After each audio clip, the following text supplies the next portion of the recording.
Welcome to the Stronger Than Steel podcast with your host, Austin Davidson and John Keir, talking Steelers all the time. Now, here's Austin and John. Hello, and welcome back to the Stronger Than Steel podcast. My name is John Keir, and joining me, as always, is Austin Davidson. Heyo. It's Season 2, Episode 48, and just like the Steelers are facing a quick turnaround this upcoming week, we are facing another quick turnaround ourselves. Having just finished the last recap episode, we're jumping right into the Steelers preview against the Titans for Week 11 of the NFL season.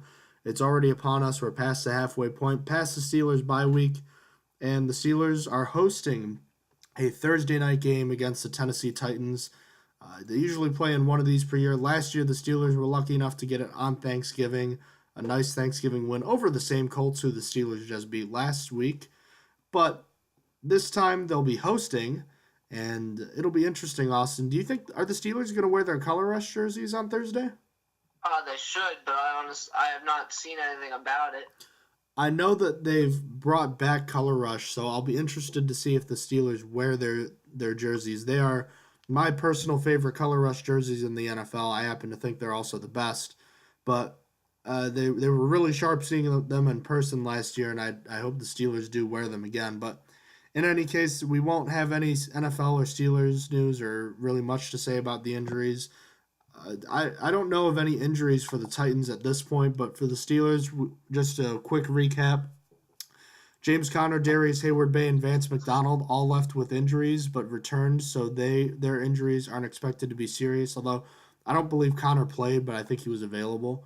And beyond that, Mike Mitchell left with an ankle injury that I believe was the same ankle that he injured 2 weeks ago. And last but not least, Joe Hayden had a high fibula fracture in his right leg, but he's expected to return within a month. So there's that. Austin, can you look for an injury report on the other side of the ball for the Titans while I give a brief overview of the Steelers-Titans history? Yep, I'm on it. All right.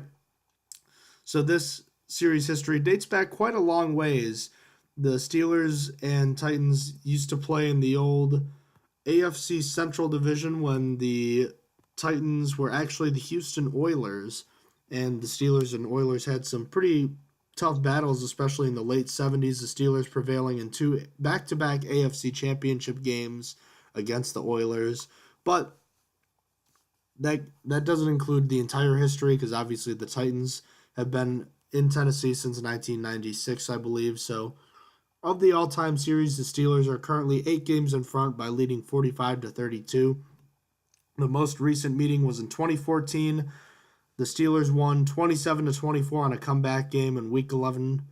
You might remember that game, Austin. That was Le'Veon Bell's first 200-yard rushing game. It was also a game where William Gay had a pick six of Zach Mettenberger, also a former Steeler. And that game was also one in which one LeGarrette Blount left the field early and got himself cut from the Steelers not even a week later. Do you remember that game? Not really, to be honest. It was so far away that I honestly don't remember it that well. All right. Well, as a result of that win, the Steelers have the current winning streak at winning 1. The postseason record, the Steelers have an advantage at 3-1. But just a quick fun fact, the Titans, since they moved from Houston, which, as I said, was 96, the Steelers have not fared well against Tennessee, going 8-13 against them since the franchise has been in Tennessee, so not very good for the Steelers since then. Do you have the Titans injury report by any chance? I actually, from the game, no. I don't know why. I literally tried typing in 6 different things on Google. It just doesn't want to tell me people that got hurt in the game. So, I mean, the only one that might still probably be out next week is Quinn Spain, who's been battling turf toe for a while now, so he might be out versus Steelers. But the only other person that was questionable coming into the game was Delaney Walker and Brandon Trawick. It was a safety, and both played as far as I know. Well, I guess we'll have to wait for later in the week. We'll tweet about it. We'll tweet about what injuries are going to be happening later on. But as of now, we don't really know much. It's not coming up on Google. Alrighty. Well, I'll take a couple minutes to see if I can find it too. But starting first things first, Austin, the Titans defense has been one that has been pretty good at stopping the run this year, but hasn't been great at stopping the pass. Kind of a middle of the road defense, wouldn't you say? Yeah. The Titans defense is not that great in all. This may be the offensive line's best game. The one thing I hear Titans fans constantly complain about is lack of pass rush, and the stats support that. They're tied for 28th in sacks with 3 other teams, which could mean they could be as bad as 30th ranked team for sacks. It's just that they have a weak linebacking core, at least for pass rush, and they're an older unit with Brian Orakpo and Wesley Woodyard starting. And those guys aren't exactly pass rush type guys at their age. As for the rest of the defense, I think their defense has gotten better than stats can show, as they got Jonathan Cyprien. I think that's how you say it. It might be Cyprien back two weeks ago, and he's an amazing tackler for the Titans defense, which helps them a lot. But still, as a whole, they're still just barely in the better half of the league, and that's mostly because they're run stuffers. Their run defense is excellent because, again, they have good tacklers on this team. They ranked 6th in the league, and they played one of the best rushing offenses in the league, the Jaguars, once already. And Bell might struggle on the ground here, but I do expect him to still contribute through the air because the Titans aren't that great in coverage. They rank 19th in pass defense, and this is hopefully where the Steelers can attack. The pass offense of the Steelers hasn't been the same this year as previous years, and we just saw them sort of struggle against one of the worst pass defense in the league. But I hope that because this is a home game, Ben will play better against this subpar team. As for everyone else, I expect Antonio Brown to bounce back as he's the best wide receiver in this league. And I think Juju Smith-Schuster is just getting started in his career, so he should just be getting better and better. As for the rest of the receivers, I really don't expect much. They haven't really done much.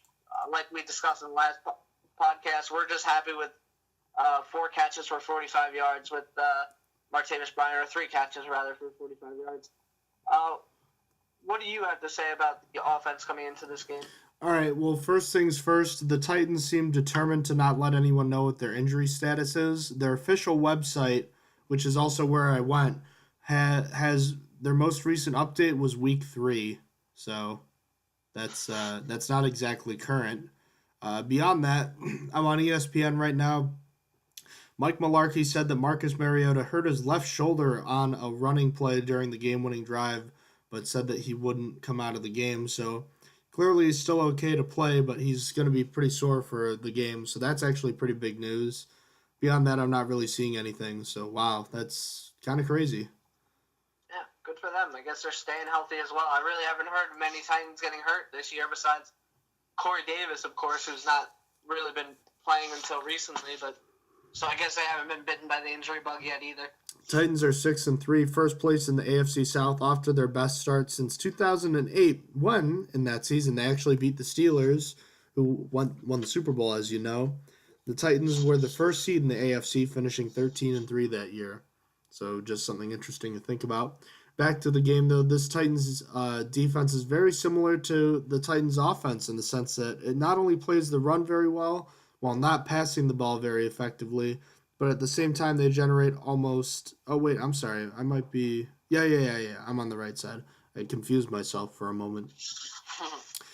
They don't rush the passer very well, and Austin was kind to point out that the linebacking core is older and therefore not very effective with rushing the passer this season. Their most effective pass rusher has been Derek Morgan, who has 5 sacks. Outside of that, there hasn't really been anyone that's flashed at all. This, coupled with a defense that's basically at the bottom third in the league, gives the Steelers a chance with the passing attack. And Ben Roethlisberger, however, needs to be wary of the safety Kevin Bayard? How do you say that name? Bayard? I would have said Bayard. I don't know. Bayard, who has 2/3 of the team's 9 interceptions on the season. So that means he has 6. Every other player on the team has 1. So I would expect Roethlisberger to look for Brown often, but as we've seen the last 2 weeks, he doesn't have to force it to him. With Juju Smith-Schuster, what's the word I'm looking for? Breaking out in the last couple weeks, and Martavis Bryant finally working his way back into the Steelers' offense, Roethlisberger should have a good chance to move the ball through the air This might be necessary because, as I already said, the Titans boast the NFL's sixth best rushing defense, and after struggling to open holes for Bell's carries on Sunday against a much worse Colts defensive line, the Steelers are probably going to have a tough time on a short week. That's not to say the Steelers shouldn't run the ball and get Bell involved, but I think the Steelers should throw it more on first down to keep the Titans off balance here. It's probably going to be a tough game given the nature of Thursday night football games. So as always, the third down and red zone offense is going to be key here. And they were better on Sunday than they had been in a while, but it's going to need to continue in this game. On the other side of the ball, like I said, it's kind of the same story. This unit struggles against the pass, but they're pretty good against the run. Or I guess in this case, they struggle throwing the ball, but they definitely have two good lead backs, don't they? Yeah, the Titans' main attack is going to be using those two backs. It's going to be the rush attack all game. Both Derrick Henry and DeMarco Murray have been pretty solid this year. Their rushing attack is ranked 7th in the league, and they basically get fed every game as they have the 7th most attempts in the league. If the Steelers can keep these backs contained as the Steelers have been containing backs the past few weeks, it should be easy. But without Hayden and Mitchell, the Titans' weak passing offense might be able to get going here, so we will have to see. I have high hopes, though, as Artie Burns flashes talent at times and is capable of covering everyone at sometimes. And Cody Sensible did fine coming in after Hayden left, so I have high hopes. Also, I said in the last podcast, the defense last week actually appeared to get better with Mitchell out, so I'm not worried on that part either. Him and J.J. Wilcox are about the same kind of player with a different name. I honestly don't think there'll be much difference, and even though Robert Golden actually started for Mike Mitchell, which was surprising to me. But I think the Titans' biggest threat is their tight end, Delaney Walker. And I'm passing threat, I apologize. He is good still, and he's just so versatile. He's a great blocker, and he's dangerous as a receiver, too. Other than that, all they really have is Rashard Matthews, and while he has more yards than Walker, he's underwhelming at best, in my opinion. They also have first-rounder Corey Davis, but since he's been injured most of the year, he hasn't really shown anything spectacular yet, so I'm not really afraid of him. To wrap it up, their offensive line is one of the best in the league as well. They've given up the 10th least amount of sacks and are tied for the 6th and least amount of quarterback hits allowed, and then are also pretty solid at run blocking. So the Steelers' defensive line and pass rush could possibly struggle here, as I feel like they've slowed down as the year has progressed, but we will see. So what do you see from the defense coming into this game? Well, the Titans have had a pretty mediocre passing attack, mainly due to a lack of talent and production out of the receiving corps this year. So the bread and butter for the Titans the last 2 seasons has come from DeMarco Murray and Derrick Henry on the ground. There's no reason to expect that to change on Thursday night. The Titans are 7th in the NFL in rushing, and both of these guys are bigger backs, but they get their yards in different ways. Murray's definitely a bruiser, but he's more elusive and faster than Henry, who's a big guy and will run you over pretty easily. The Steelers are going to have to make sure that in this game, a Thursday night game in which they aren't going to have much time to prepare, that they wrap up and limit the second chance opportunities for the Titans' ground game, because both of these backs are going to wear down the Steelers' defense if they let them. Shutting down the rushing attack means the Steelers will have the advantage facing a subpar passing attack. And while they did just get Corey Davis back from injury, the team's top pass catcher has been Delaney Walker, who, while good, is a 33-year-old tight end whose best days, I think, are clearly behind him. Even though he is having a good season, he's definitely not the player he once was, which should tell you how probably underrated he's been over the course of his career. Beyond that is receiver Rashard Matthews, who has never put up a season with more than 950 receiving yards, and while he's still a solid option, he's never posted numbers better than that of a typical number 2 receiver besides last year. He's not a burner and he won't amaze you, so the Steelers should have the advantage in coverage as well. The only difference is that the Titans don't give up many sacks and that Marcus Mariota is a dual-threat quarterback, so he doesn't take them often. That means the Steelers are going to have to be wise when they're blitzing to not send too many and lose contain, and he can break off those big plays if he's allowed to. But if the Steelers can clean up their missed tackles, I'll feel much better about this, and obviously the blown assignments can't happen this week either. As far as the special teams go, there's not much to say, Austin, so I'll kind of cover it for you unless if you have something else you want to say. Adoree Jackson, who's a starting, I believe, safety, averages just under 10 yards per punt return. But the Titans have one of the best kicker-punter combos in the league. Brett Kern is averaging a ridiculous 52.2 yards per punt and has 16 of his punts downed inside the 20-yard line. Kicker Ryan Suckup has been as automatic as they come, missing only 3 or 4 kicks on the year. One of them has come from within 49 yards, so he's been really consistent when the ball is close, or closer, per se, I guess just not a 50-yarder. Obviously, the Titans have the advantage in special teams because of the difference between the two punters here. So the Steelers are going to have a lot to look as far as special teams go. Do you have anything to add to that? Free my man, Eli Rogers. Put him back on punt return. I'm going to keep saying it until everyone's tired of it. Yeah, I think they're just waiting for Cameron Sutton to get back there, or just put nobody back there. I don't care. Right. Mike Tomlin could go back there for all I care. It doesn't matter. What is your key to the game on offense for the Steelers to move the ball and score? It's to keep the pocket clean. It should be the easiest part of the offense, so that's why it's essential to do just that. As it's going to be almost expected for Roethlisberger to have time in the pocket, so they're going to need to make sure that that's how it is in this game because it's where the Steelers have an advantage. What is your offensive key? Mine is to don't abandon the run. You want to run the ball, but don't be too predictable. The Steelers are likely going to struggle a bit to run the ball on Thursday, so they're going to need to throw it, obviously. But I don't want to see a ton of throws either. Bell is the best back in the league, and I think he may suffer from predictable play calling at times, so the Steelers shouldn't run the ball always on 1st and 10 or 3rd and 2. They don't need to throw it every time, but don't let the Titans kind of key in on what you're doing exactly. It's okay to maybe not fake out per se, but switch it up every now and then. Don't let them guess too easily. On the other side of the ball, what is your one key for the Steelers defense to keep the Titans from scoring? It's not to let Murray get loose in the passing game. One of his best features is that he's a dangerous receiving back, and limiting his yards after the catch is going to be key in this game. So what is your defensive key to the game? Mine is to make the tackle. It seems simple, but missed tackles have plagued this defense over the season, especially in the losses. Wrapping up the bigger backs in Murray and Henry will be key in not allowing the Titans' offense to move the ball. That's my defensive key. Who's your offensive X factor? Mine's Le'Veon Bell. Bell didn't have a great game against Indy when on paper he should have. So I'm looking for him to be able to step up here against a tough rush defense this time and have a comeback game. And like you said, he put up his first 200-yard game against them once.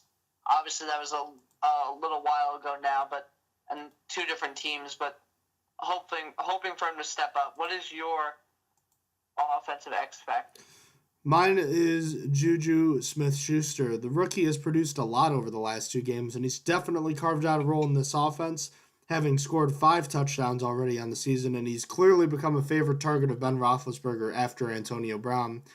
They had the same amount of targets this past week. When Brown is being shadowed and can't break free, his play is going to be huge, and I expect another big game from the rookie receiver. Who is your defensive X factor? Mine is Cody Sensabaugh. He's going to be starting with Joe Hayden's absence, and while he did decently in his time against the Colts, that was against one of the worst pass offenses in the league. The Titans are better, and he will need to step up again in this game for the Steelers to win. So who is your defensive X factor? Mine is Ryan Shazier. Look, he didn't have that great of a game on Sunday. He saved his overall performance with a good interception, but he missed far too many tackles relating back to my key for the defense, and he's in need of a bounce-back week. He's going to be the guy tasked with following around the running backs and Henry and Murray, as well as being a potential quarterback spy at times on Mariota and following the pass catcher Delaney Walker at times. So his play is going to be huge. And as far as bold predictions go, Austin, let me hear some of yours for this game.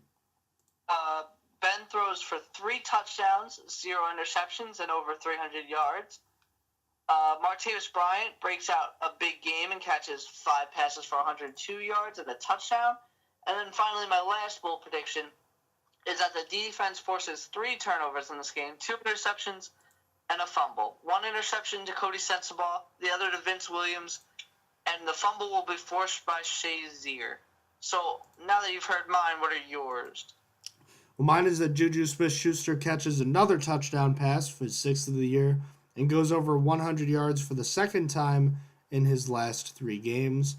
My second one is that Antonio Brown breaks a quick pass at least 50 yards for a long touchdown. And last but not least, Sean Davis notches his first interception of the season and adds a forced fumble along with 6 tackles. So right now we're on to our.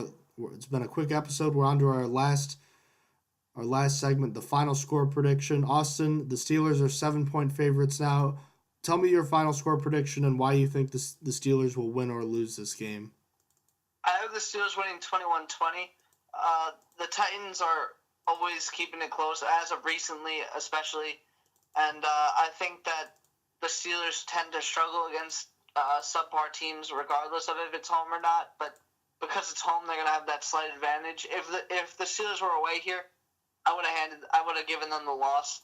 But I'm going to pick the Steelers to win 21-20, and that's the Titans +7 because they don't win outright, but they don't cover the spread, the Steelers. So what is your final score prediction? I have a very similar one, Austin. Look, it's Thursday night. You never know how these games can really go. The Steelers really, I don't want to say they struggle, but I feel like they don't play as well as they normally do on Thursday night. They'll be playing a tough team. It's like them to play these kind of close games on Thursday nights. The Titans always take them close, so I think it's going to be a close game. I think Chris Boswell hits another close game-winning field goal to put the Steelers up 23-20, move them to 8-2, and the Steelers win. But the Titans +7 is what my final pick is. And just finally, everyone else, we won't be doing our pick'em right now. We'll be doing it when we recap the Steelers game, hopefully a win. Sometime after Thursday. We might do it Thursday night, might do it Friday. We're shooting for Saturday right now, so we'll let you know what's going on there. So as far as the rest of the NFL goes, we still have Monday Night Football to watch. That's the Panthers and Dolphins. So we'll get there.